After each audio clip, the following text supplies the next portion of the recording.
sedaya, mugi-mugi sae nggih. Nah, dinten iki sampeyan sedaya bakalan nyinaoni babagan struktur intrinsik cerita rakyat. Monggo dipirsani videone. Dimulai maos basmalah. Bismillahirrahmanirrahim.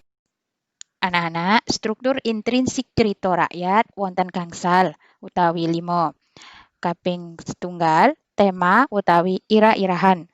Kaping kalih latar, kaping 3 paraga lan watak, kaping sekawan alur lan kaping gangsal amanat. Insyaallah nanti penjelasan. Baik anak-anak, bisa saya jelaskan satu persatu ya. Mulai dari cerita rakyat. Cerita rakyat yaiku cerita jaman biyen sing tuwuh lan ngrembaka ing masyarakat kanthi turun-temurun diketok tularake lumantar lesan. Jadi maksudnya cerita rakyat itu cerita zaman dahulu, zaman biyen, zaman dahulu sing tuwuh, yang tumbuh lan ngrembaka dan berkembang ing masyarakat di tengah masyarakat hingga turun-temurun dan ditularkan atau disampaikan melalui lisan. Nah, cerita rakyat mempunyai ciri-ciri. Ya, cerita rakyat duwe titikan utawi ciri-ciri. Apa saja? Nah, napa mawon? Kaping setunggal ora diweruhi sapa sing ngarang. Ya, jadi cerita rakyat tidak diketahui siapa yang mengarang cerita tersebut. Yang kaping kalih, yang kedua, penyebarannya kanthi lesan. Kembalian tadi ya bahwa cerita rakyat penyebarannya melalui lesan atau dari mulut ke mulut. Kemudian kaping 3 sugih cakrik utawa variasi. Yang ketiga adalah cerita rakyat tersebut memiliki variasi yang sangat banyak. Dan yang keempat atau kaping 4 sifatnya tradisional. Cerita rakyat bersifat tradisional. Nah, anak-anak, Bu Guru jelaskan satu persatu struktur intrinsik cerita rakyat. Kaping pisan atau yang pertama adalah tema utawa ira-irahan. Nah, tema itu gagasan pokok sing dadi dasar dumadine cerita. Ya, jadi tema atau ira-irahan itu adalah gagasan pokok atau pikiran utamanya yang mendasari terjadinya cerita tersebut. Nah, yang kemudian yang kedua ya adalah latar. Latar, apa iku latar? Ngandharake babagan waktu, kahanan lan papan dumadine cerita. Ngandharake memberitahukan babagan waktu. Babagan itu tentang. Jadi latar itu memberitahukan waktu, kahanan lan papan dumadine cerita. Ada 3 ya. Waktu, kahanan itu keadaan, jangan lupa kahanan itu keadaan, lan papan. Papan itu tempat terjadinya cerita. Nah, itulah yang disebut latar. Ada 3 ya. Waktu, keadaan, dan tempat. Nah, kemudian kaping 3 atau kaping 3 paraga lan watak. Nah, paraga itu atau bisa disebut peraganya. Siapa yang diceritakan di situ dan bagaimana wataknya. Sopo sing diceritakake lan kepriye watake. Nah, kaping sekawan alur. Nah, alur itu urut-urutan dumadine cerita. Jadi prosesnya mulai pertama mungkin kalau ketika cerita itu misalnya ditulis mulai pagi hari. Nah, pagi hari apa yang terjadi di situ? Kemudian prosesnya apa? Itu yang disebut alur ya. Dan yang terakhir atau kaping gangsal amanat. Amanat piwulang sing bisa kapetik saka cerita ya. Jadi hikmahnya apa? Piwulang itu ajaran apa yang bisa kita ambil dari cerita tersebut, itu yang disebut dengan amanat. Contoh-contoh utawi tulodone cerita rakyat saka Jawa Timur. Wonten asal-usul Kuah Ngerong, Angling Dharma, Ande-ande Lumut, asal-usul Gunung Kelut, asal-usul Surabaya, lan liya-liyane. Nah, saniki sareng-sareng sinau cerita rakyat temae asal-usul Gua Ngerong. Nah, Bu Guru beli garis kuning, terus kemudian ini ada tema atau irah-irahan atau bisa disebut dengan judul ya. Nah, dengarkan dengan baik-baik, Bu Guru bacakan dan Bu Guru jelaskan ya. Di zaman biyen, ing sisih kidul tlatah Tuban, di zaman dahulu, di sebelah selatan, kidul itu selatan, wilayah Tuban, tlatah wilayah ya. Ono kraton cilik sing diarani Kraton Gumenggeng. Ono kraton, ada kraton atau ada kerajaan kecil, cilik itu kecil, yang dinamakan Kraton Gumenggeng. Rajane asmane Prabu Aryabangah. Nama rajanya adalah Prabu Aryabangah. Amarga saperangan gedhe wilayane dumadi saka pegunungan kapur, amarga dikarenakan saperangan sebagian gede besar. Jadi dikarenakan sebagian besar wilayahnya itu merupakan pegunungan kapur, mula mek sadawane taun kraton kasebut tansah ngalami kangelan banyu. Maka dari itu sepanjang tahun keraton itu atau kerajaan itu sering mengalami kangelan banyu. Apa itu kangelan banyu? Kesusahan mendapatkan air atau bisa disebut dengan kekeringan ya. Kahanan kasebut, keadaan tersebut ndadekake Prabu Arya Bangah prihatin. Nah, keadaan tersebut menyebabkan Prabu Arya Bangah menjadi prihatin. Nah, kita berhenti sampai sini dulu. Anak-anak, nah di situ ada kan tadi temanya sudah ya. Nah, ada telatah Tuban. Nah, itu termasuk latar. Latar apa? Nah, latar papan atau panggon ya. Telatah itu wilayah. Jadi, latar kan tadi ada 3 ya. Panggon, waktu, dan kahanan. Nah, kemudian wis ada garis ungu juga, Keraton Gumenggeng itu juga termasuk latar papan atau panggon. Nah, kemudian di situ ada rajane asmane Prabu Arya Bangah. Usada beri garis merah, kemudian usada tulis peraga. Nah, berarti Prabu Arya Bangah di sini merupakan salah seorang peraga di cerita ini ya. Kemudian yang usada garis ungu bawah-bawahnya itu juga merupakan latar. Nah, ada di sini ngalami kangelan banyu. Nah, ini juga merupakan latar, tapi latar apa? Latar keadaan atau kahanan. Ya, kita lanjut ke paragraf kedua. Prabu Arya Bangah nulis semedi. Nah, karena ini cerita pada zaman dahulu ya anak-anak. Kemudian dikarenakan keprihatinannya tersebut, Prabu Arya Bangah semedi. Bertapa ya, nyanyuwun marang Gusti Kang Murbeng dumadi. Nyanyuwun meminta marang kepada Gusti Kang Murbeng dumadi. Gusti itu maksudnya Tuhan, Kang Murbeng dumadi yang Maha Esa, supaya diparingi pituduh kanggo ngundhakake karaharjane rakyate. Mengapa bertapa? Karena zaman dahulu belum ada atau belum datang agama, jadi kepercayaan mereka masih percaya pada animisme dinamisme ya, seperti yang kita pelajari di IPS. Kemudian, nah, kenapa tadi kok bertapa? Karena ia ingin mencari petunjuk bagaimana caranya mengatasi kekeringan di kerajaannya tersebut ya. Sakjerone semedi, ketika bertapa, Prabu Arya Bangah oleh wangsit. Nah, Prabu Arya Bangah mendapatkan wangsit. Wangsit itu petunjuk. Yen reruwete katon Gumenggeng bakal sirna saka pitulungan Ki Jala Ijo. Nah, isi petunjuknya itu Prabu Arya Bangah mendapatkan pertolongan dari Ki Jala Ijo. Ki Jala Ijo itu juga sebuah tokoh atau peraga ya. Pertolongan dari Ki Jala Ijo ini akan menuntaskan keadaan kekeringan tersebut. Di mana? Ing pertapan Gunung Ngandong, tempat bertapa di dekat Gunung Ngandong. Sakwise semedi, Prabu Arya Bangah banjur nimbali Ki Jala Ijo. Nah, sakwise semedi setelah bertapa, Prabu Arya Bangah kemudian nimbali, memanggil Ki Jala Ijo. Nah, mohon maaf ya tadi Bu Guru mengatakan sebuah peraga, salah ya, seorang peraga Ki Jala Ijo ya. Nah, di sini ada Bu Guru tuliskan beberapa alur. Pertama, ketika pertama kali cerita itu dimulai, kan Keraton Gumenggeng mengalami kangelan banyu atau kekeringan ya. Kemudian yang kedua alurnya adalah karena mengalami kekeringan, Prabu Arya Bangah semedi lan oleh wangsit. Prabu Arya Bangah bertapa kemudian mendapat wangsit. Dan yang ketiga, Prabu Arya Bangah nimbali Ki Jala Ijo atau memanggil Ki Jala Ijo. Nah, ini contoh alur terjadinya cerita ya, anak-anak. Nah, anak-anak perhatikan dengan baik. Bu Guru bacakan dan Bu Guru jelaskan agar kalian tidak kesulitan mencari maknanya ya. Nah, Prabu Arya Bangah berkata, Ki, anggon panjenengan ingsun nimbali sliramu, anggon panjenengan ingsun. Saya nimbali sliramu, nimbali memanggil sliramu dirimu, sowan ing pendopo iki ana perlune. Datang di pendapa ini ada perlunya. Kemudian nuwun inggih kula nyandung dawuh wangsulane Ki Jala Ijo. Nuwun inggih, iya, kula nyandung dawuh, saya menunggu perintah. Wangsulane jawab Ki Jala Ijo. Saiki Praja Gumenggeng lagi nandang paceklik. Sekarang kerajaan Gumenggeng sedang mengalami paceklik atau kekeringan. Tetanduran lan sato kewan podo mati. Nah, tetanduran adalah pepohonan atau tanaman, lan sato kewan dan hewan-hewan podo mati. Nah, pada mati, kenapa? Awit kurang banyu, dikarenakan kekeringan atau kekurangan air. Mula, maka saiki sekarang sira dak utus golek banyu ing tlatah kene. Dirimu atau kamu saya utus untuk mencari mencari banyu air di daerah sini ing tlatah kene. Perintahnya Prabu Arya Banga.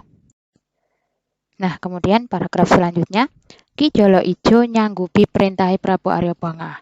Ki Jolo Ijo menyanggupi perintahnya Prabu Arya Banga. Kanthi kandherekake punggawa kraton loro cacahe. Nah, kanthi kemudian kandherekake. Apa kandherekake itu? Derek itu dari kata ikut ya. Jadi yang mengikuti Ki Jolo Ijo ini ada punggawa kraton loro cacahe. Punggawa itu prajurit kerajaan loro cacahe, 2 jumlahnya. Jadi yang ikut Ki Jolo Ijo adalah prajurit keraton yang berjumlah 2 orang. Ki Jolo Ijo mlaku ngulon parane. Nah, Ki Jolo Ijo berjalan ke barat, ngulon ke barat. Tekan parengane Gunung Kapur, kemudian di lereng Gunung Kapur, Ki Jolo Ijo nancepake pusakane. Nah, di lereng tersebut Ki Jolo Ijo menancapkan pusakane. Apa itu pusaka? Ya sejenis keris atau senjata yang menjadi bawaan Ki Jolo Ijo itu. Dumadakan kemudian tiba-tiba saka tilas mancepe pusaka metu banyu sing gemrojok. Saka tilas dari bekas mancepe pusaka tancepan keris tersebut keluar air sing gemrojok yang sangat deras. Suwe-suwe iline banyu tansaya banter lan ronge terowongane tambah omboh nganti dadi guwa sing metu kaline. Nah, suwe-suwe lama-lama iline banyu aliran air tersebut tansaya banter malah semakin deras dan lan ronge dan terowongane tambah omboh menjadi sangat luas nganti dadi guwa sing mlebu kaline. Nah, bekas dari tancapan pusaka tersebut mengeluarkan air yang sangat deras, kemudian lama-lama menjadi terowongan dan menjadi gua yang keluar airnya. Jadi kali itu jadi sungai, gua yang kemudian keluar air jadi menjadi aliran sungai. Nah, kita teruskan, perhatikan dengan baik karena Ustazah akan bacakan dan Ustazah jelaskan agar kalian tidak kesusahan untuk mencari maknanya, untuk memahaminya. Ki anggon panjenengan ingsun nimbali sliramu sowan ing pendopo iki ana perlune. Kata Prabu Arya Banga berkata, Ki, saya anggon panjenengan ingsun, saya memanggil nimbali sliramu. Sliramu itu kamu ya, badanmu atau dirimu. Saya anggon panjenengan ingsun, saya memanggil dirimu sowan datang ing pendopo iki, di pendapa ini ada perlunya. Nah, begitu kata Ki Prabu Arya Banga. Nah, Ki Jolo Ijo kemudian berkata, nuwun inggih kula nyandung dawuh. Nuwun inggih, iya, kula nyandung dawuh, saya menunggu perintah. Nah, itu jawabnya Ki Jolo Ijo. Wangsulane itu jawabnya. Wangsulane Ki Jolo Ijo. Kemudian Prabu Arya Banga kembali berkata, saiki Praja Gumenggeng lagi nandang paceklik. Tetanduran lan sato kewan podo mati awit kurang banyu. Mula saiki sira dak utus golek banyu ing tlatah kene, perintahe Prabu Arya Banga. Nah, Prabu Arya Banga berkata, sekarang kerajaan Gumenggeng ini sedang paceklik atau kekeringan. Tetanduran lan sato kewan podo mati. Nah, paragraf selanjutnya. Besok yen ono rejane jaman papan iki diarani Guwa Ngerong. Besok yen ono rejane jaman ketika zaman sudah semakin maju atau di zamannya akan datang, papan iki tempat ini diarani Guwa Ngerong. Sebutlah dengan sebutan Guwa Ngerong. Ngendikane Ki Jolo Ijo. Nah, itu pesan Ki Jolo Ijo. Kepada siapa? Marang Punggawa loro, kepada prajurit yang 2 tadi.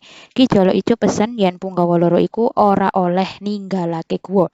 Ki Jolo Ijo berpesan bahwa prajurit yang 2 tadi, Punggawa loro iku ora oleh ninggalake guwa, tidak diperbolehkan meninggalkan guwa. Lan diutus njaga lestarine guwa lan sumber banyu. Kemudian diutus untuk menjaga kelestarian guwa tersebut dan sumber airnya, sumber banyu. Punggawa loro iku nyanggupi perintah Ki Jolo Ijo. Nah, kemudian prajurit itu menyanggupi dan setuju atas perintah Ki Jalo Ijo untuk di situ dan tidak boleh meninggalkan. Nganti jelma dadi iwak lan lawa. Nah, punggawa itu atau prajurit itu jelma, berubah, menjelma, menjadi dadi iwak, menjadi ikan lan lawa. Dan apa itu lawa? Apa teman-teman? Lawa itu bet itu apa? Kelelawar ya. Nah, lan lawa dheweke njaga kelestariane lingkungan goa. Nah, ikan dan kelelawar itulah yang menjaga kelestarian lingkungan goa. Loh, kenapa Bu kok manusia bisa menjadi apa ikan dan kelelawar? Ya itulah karena ini kita lihat bahwa ini cerita zaman dahulu ya. Itu diceritakan mereka menjelma untuk menjaga goa. Kita ambil nanti pelajarannya saja, bukan bisa berubah tiba-tiba apa dengan sihir atau dan lain sebagainya ya. Kita berbaik sangka. Kemudian wiwit kedadian dari kejadian itu lingkungan ing kiwa tengene goa dadi ijo royo-royo. Lingkungan ing kiwa tengene, kiwa itu kiri, tengen itu kanan. Lingkungan di kiri kanan goa tersebut menjadi ijo royo-royo. Maksudnya tumbuhan itu sangat subur. Jadi sangat lestari, tukul kang sarwa tinandur lan murah sandang pangan. Tukul itu tumbuh kang sarwa tinandur bermacam-macam tanaman lan murah sandang pangan. Jadi karena lestari dan banyak tanaman tersebut maka menjadikan panganan itu menjadi murah. Kemudian ke paragraf selanjutnya, Goa Ngerong Tuban nganti saiki hingga sekarang dikebaki maewu-ewu lawa lan iwak bader. Hingga sekarang Goa Ngerong Tuban itu dikebaki, dipenuhi maewu-ewu beribu-ribu lawa, kelelawar dan iwak bader dan ikan bader sejenis ikan ya. Masyarakat ora ono sing wani ngerusak. Masyarakat tidak ada yang berani ngerusak Goa Ngerong. Kenapa? Jalaran onone gugon tuhon. Jalaran dikarenakan onone adanya gugon Tuhan. Apa itu gugon Tuhan? Gugon Tuhan itu seperti pesan ya, bukan pesan dari Tuhan, cuman pesan dari turun-temurun nenek moyang kita. Yen lawa lan iwak iku panjilmane sing nunggu goa. Jadi kelelawar dan ikan itu adalah penjelmaan yang menunggu goa. Jadi masyarakat tidak berani mengambilnya. Sapa wonge sing ngrusak goa? Barang siapa yang merusak goa, sumber banyu, sumber air, wit-witan, tumbuh-tumbuhan, iwak, ikan, lan lawa dan kelelawar, ing kiwa tengene goa, di kiri kanannya goa ngerong, wong mau bakal nemoni cilaka. Nah, gugontuannya pesannya adalah tidak boleh kita merusak alam sekitar ya, tidak boleh mengebomnya, mengotorinya. Nah, intinya itu ya. Baik anak-anak, setelah kita baca cerita ya, cerita rakyat ing dhuwur sakniki babakan paraga lan watak. Paraganya siapa? Prabu Arya Bangah, Ki Jolo Ijo dan Punggawa Loro. Nah, saya sudah tuliskan wataknya di situ, silakan kalian baca. Dan kemudian amanat. Apa amanatnya? Nah, kita jangan mikir yang gak mungkin Bu ada perubahan menjelma ini itu. Nah, jangan lupa bahwa ini cerita rakyat yang terjadi pada zaman dahulu dan tidak tahu siapa yang menciptakan. Sekarang kita harus mengambil positifnya. Apa amanatnya dari cerita di atas? Kita kudu manut marang pemimpin utawi wong sing lebih tua. Nah, kita harus menurut atau patuh kepada pemimpin kita atau orang yang lebih tua. Itu kakak kita, orang tua kita, guru dan lain sebagainya. Yang kedua, lingkungan kodo soyo dijogo supaya lingkungan asri. Jadi lingkungan kita itu kita harus menjaganya karena kita yang membutuhkan lingkungan kita ya, supaya lingkungan tersebut asri dan tidak rusak. Kemudian yen ono masalah kudu nyoba ngerampungake lan masrahake marang Gusti Allah. Nah, ketika ada masalah, kita harus berusaha menyelesaikan. Dan kemudian kalau sudah berusaha, kita pasrahkan kepada Allah. Ya, tadi seperti Prabu Arya Bangah, ketika ada kekeringan, dia tidak diam saja. Dia mencari cara bagaimana mendapatkan jalan untuk menyelesaikan masalahnya tersebut. Ya, jadi intinya kita juga harus bertanggung jawab. Dan jangan lupa di akhir tetap bertawakal kepada Allah. Nah, lari-lari sedaya sampean kali kula ya. Kita jangan lupa bahwasannya petunjuk kita untuk hidup adalah Al-Qur'an. Bahkan Allah sudah menuliskan di dalam ayat Al-Qur'an tentang petunjuk bagaimana kita harus menjalani hidup.